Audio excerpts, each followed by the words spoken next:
Bom dia.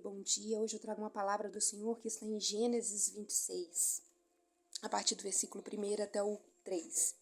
Sobrevindo a fome à terra, além da primeira vida nos dias de Abraão, foi Isaque a Gerar, avistar-se com Abimeleque, rei dos filisteus. Apareceu-lhe o Senhor e disse: Não desças ao Egito, fica na terra que eu te disser. Habita nela, e serei contigo, e te abençoarei. Porque a ti e a tua descendência darei todas essas terras, e confirmarei o juramento que fiz a Abraão teu pai. Amém. O que eu quero falar sobre essa palavra é sobre a rota de Deus. A rota que Deus nos dá não é para ser questionada, é para ser seguida, é para ser obedecida. Então, muitas vezes, Deus nos tira de um lugar, de uma zona de conforto, assim como ele fez com Abraão, né? Lá no comecinho, quando ele fala, sai da sua terra e da sua parentela. Ele tirou Abraão da zona de conforto dele e levou ele para uma terra desconhecida. E assim com Isaac, ele também mudou a rota, ele também, colocou o Isaac na terra. Só que o que eu quero trazer para os nossos dias atuais é que muitas vezes a rota que Deus nos dá não é uma rota confortável. Muitas vezes ele vai nos tirar do oásis e nos colocar no deserto. Mas ali nós seremos lapidados, nós seremos forjados, nós seremos, discipulados realmente pelo Senhor. Então nós precisamos obedecer, porque muitas vezes essa rota nos tirará do oásis e nos levará para o deserto. E serão muitas lutas, muitas aflições. E às vezes a gente não entende, né? Senhor, por que de tanto sofrimento? Senhor, eu tinha uma vida tão abundante. Por que agora eu tô assim, nessa vida de falta de provisão? Por que tanto problema? Por que tanta perseguição? Mas a gente deve lembrar que a vida com Cristo não é fácil, né? E no versículo 14 desse mesmo livro, a gente, tem o exemplo de Isaac. Possuía ovelhas e bois e grande número de servos, de maneira que os filisteus lhe tinham inveja. Porque o que acontece, gente? A bênção do Senhor está sobre nós, não está sobre o que temos, não terá sobre as coisas. As pessoas precisam entender que a bênção do Senhor, ela é sobre nós, não é sobre coisas, não é sobre bens. Né? Então a inveja era sobre o que ele possuía, mas na realidade a bênção estava sobre ele. E por isso começaram a entulhar todos os poços, né? E por isso lhe entulharam todos os poços que os servos de seu pai haviam cavado nos dias de Abraão, enchendo-os de terra. Disse Abimeleque a Isaque: Aparta-te de nós, porque já és muito mais poderoso que nós. Então, a gente precisa perseverar. Mais uma vez, a rota que Deus nos dá, ela é para ser seguida, obedecida. E nesse lugar, nesse deserto em que Deus nos plantar, será um lugar de muita luta, de muita perseguição, de muita inveja, de muita tribulação. Mas nós precisamos perseverar, sempre trazendo a memória que Deus está cuidando de todas as coisas, que é Ele que nos fortalece e que é Ele que nos dará as armas necessárias para cada luta, para cada guerra. Então, não desista do seu deserto. Muitas vezes, assim como eu, o seu deserto vai ser a sua casa.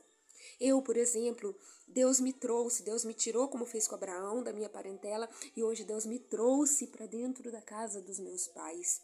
E foi uma guerra, foi muita luta, e eu questionava com Deus: por que, Senhor, por que o Senhor me tirou e agora o Senhor me trouxe? E aí Deus me respondeu: de que adianta ganhar o mundo e perder os da sua casa? E eu compreendi que toda luta, toda perseguição, toda arma, toda a armadilha do inimigo dentro da minha casa era para que eu desistisse da minha família, mas eu não desisti, nem vou desistir. E eu falo para todos vocês, independente da luta, da guerra, porque coloque no coração de vocês, o inimigo ele não vai usar uma pessoa de fora, ele sempre vai usar aqueles que você mais ama.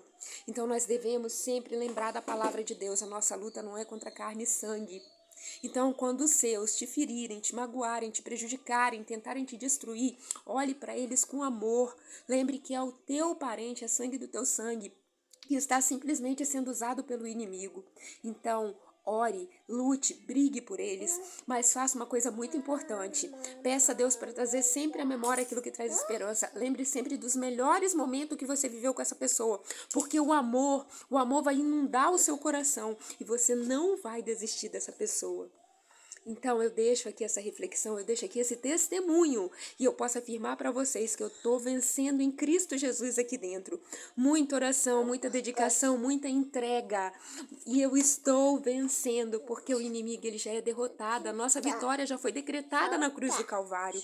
Então hoje eu quero, com esse exemplo, dizer para os irmãos: não desista de suas famílias, não desista do teu marido, não desista do teu filho, não desista da tua esposa, não desista dos teus pais, não desista da tua descendência, porque Deus é amor, Deus é família, e quando Ele nos dá a rota e nós não questionamos, nós obedecemos, é porque Ele sabe aquilo que é necessário.